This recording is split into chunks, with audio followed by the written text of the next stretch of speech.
ಗುರುಭ್ಯೋ ನಮಃ ಹರಿ ಓಂ. ನನ್ನೆಲ್ಲ ಆತ್ಮೀಯರಿಗೆ ಭಕ್ತಿಪೂರ್ವಕ ನಮಸ್ಕಾರಗಳು. ಎಲ್ಲರೂ ಕ್ಷೇಮವಾಗಿದ್ದೀರಾ ಅಂತೇಳಿ ಭಾವಿಸುತ್ತೇನೆ. ಈ ಸಂಚಿಕೆಯಲ್ಲಿ ನಾನು ನಿಮಗೆ ಪುಷ್ಯ ನಕ್ಷತ್ರದ ಬಗ್ಗೆ ತಿಳಿಸ್ಕೊಡ್ತೇನೆ.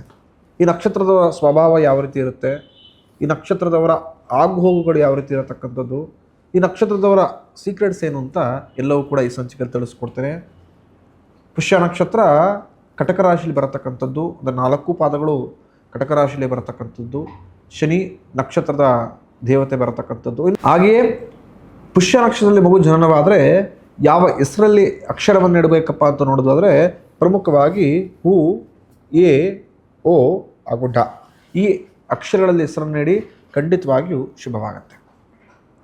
ಈ ನಕ್ಷತ್ರ ದೇವಗಣದಲ್ಲಿ ಬರತಕ್ಕಂಥದ್ದು ಅಂದರೆ ಸಾಫ್ಟ್ ನೇಚರ್, ಧರ್ಮಿಷ್ಠರು. ಅಬ್ಸರ್ವ್ ಮಾಡಿ, ಪುಷ್ಯ ನಕ್ಷತ್ರದಲ್ಲಿ ಯಾರ ಜನವಾಗಿದ್ದವರು ನ್ಯಾಯ, ನೀತಿ, ಧರ್ಮ ಅಂತ ಜೀವನ ಮಾಡತಕ್ಕಂಥವ್ರು. ಯಾರಿಗೂ ಕೂಡ ವಿರೋಧವನ್ನು ಕಟ್ಕೊಳ್ಳೋದಿಲ್ಲ, ಯಾರಿಗೂ ದ್ರೋಹವನ್ನು ಬಗೆಯೋದಿಲ್ಲ, ಮೋಸವನ್ನು ಮಾಡೋದಿಲ್ಲ. ಪ್ರಮುಖವಾಗಿ ನ್ಯಾಯ ಎಲ್ಲಿರುತ್ತೋ ಅಲ್ಲಿ ಪುಷ್ಯ ನಕ್ಷತ್ರದವರು ಹೋಗಿ ನಿಂತ್ಕೊಳ್ತಾರೆ ಅಂತ ಅರ್ಥ. ನ್ಯಾಯವಂತರು, ಸುಳ್ಳನ್ನು ಹೇಳೋದಿಲ್ಲ, ಸುಳ್ಳು ಹೇಳತಕ್ಕಂತಹ ಮೋಸ ಮಾಡತಕ್ಕಂಥ ವ್ಯಕ್ತಿಗಳನ್ನು ಹತ್ರ ಬಿಟ್ಕೊಳ್ಳೋದಿಲ್ಲ. ಒಳ್ಳೆ ಬುದ್ಧಿವಂತರು, ಜ್ಞಾನವಂತರು. ಈ ನಕ್ಷತ್ರದಲ್ಲಿ ಯಾರು ಜನನವಾಗಿರ್ತಾರೋ ಉತ್ತಮ ವಿದ್ಯಾಭ್ಯಾಸವಾಗಿರುತ್ತೆ. ಸರಸ್ವತಿ ಪುತ್ರರವರು ಉತ್ತಮ ಅನುಗ್ರಹವನ್ನು ಪಡೆದುಕೊಂಡಿರ್ತಾರೆ. ಯಾವುದೇ ಕಠಿಣ ಸಂದರ್ಭವನ್ನು ಕೊಟ್ಟರು ಕೂಡ ನಿಭಾಯಿಸತಕ್ಕಂಥ ಚಾಕುಚಕ್ಯತೆ ಇದೆ.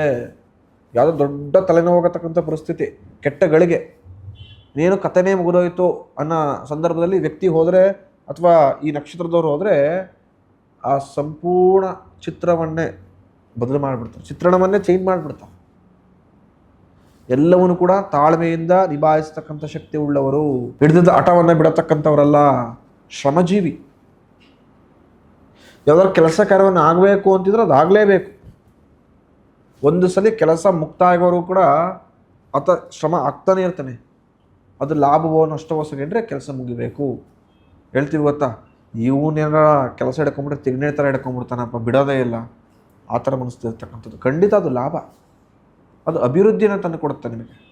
ಯಶಸ್ಸನ್ನು, ಕೀರ್ತಿನ ಕೂಡ ಸದಾಕಾಲ ಕೊಡತಕ್ಕಂಥದ್ದು ಅಂತ. ಹಾಗೆ ಧನಿಕರಾಗಿರ್ತಾರೆ, ಹಣಕಾಸಿನ ವಿಚಾರದಲ್ಲಿ ಸದಾಕಾಲ ಇವರು ಹಾಗೆ ಧನಿಕರಾಗಿರ್ತಾರೆ, ಹಣಕಾಸಿನ ವಿಚಾರದಲ್ಲಿ ಯಾವುದೇ ತೊಂದರೆ ತಾಪತ್ರಗಳಿರೋದಿಲ್ಲ. ಆಹಾರ ಪ್ರಿಯರು, ಸದಾಕಾಲ ಉತ್ತಮ ಆಹಾರವನ್ನು ಸೇವನೆ ಮಾಡಬೇಕು, ಬಗೆ ಬಗೆಯಾದಂಥ ರುಚಿಕರವಾದಂಥ ಆಹಾರವನ್ನು ಸೇವನೆ ಮಾಡಬೇಕು. ಈ ಥರ ಮೈಂಡ್ಸೆಟ್ಟನ್ನು ಇಟ್ಕೊಂಡಿರ್ತಕ್ಕಂಥ ವ್ಯಕ್ತಿಗಳಾಗಿರ್ತಾರೆ. ಲೋಕವನ್ನು ಸುತ್ತಬೇಕು, ಟ್ರಾವೆಲ್ ಮಾಡಬೇಕು, ಹೊಸ ಜನರೊಂದಿಗೆ ಬೆರಿಬೇಕು, ಅವರ ಆಹಾರ ಪದಾರ್ಥಗಳನ್ನ ಟೇಸ್ಟ್ ಮಾಡಬೇಕು, ಅಲ್ಲಿರ್ತಕ್ಕಂಥ ಸಂಸ್ಕೃತಿಯನ್ನು ನಾನು ನೋಡಬೇಕು. ಈ ಥರ ಮನಸ್ಥಿತಿ ಇರತಕ್ಕಂಥ ವ್ಯಕ್ತಿಗಳು ಎಲ್ಲರೊಂದಿಗೆ ಬೆರೀತಾರೆ, ಎಲ್ಲರೊಂದಿಗೆ ಮಾತಾಡ್ತಾರೆ, ಪ್ರೀತಿ ವಿಶ್ವಾಸಕ್ಕೆ ಬೆಲೆಯನ್ನು ಕೊಡ್ತಾರೆ, ಸಂಬಂಧಗಳನ್ನು ಉಳಿಸ್ಕೊಳ್ಳೋಕ್ಕೆ ತುಂಬ ಪ್ರಯತ್ನವನ್ನು ಪಡ್ತಾರೆ.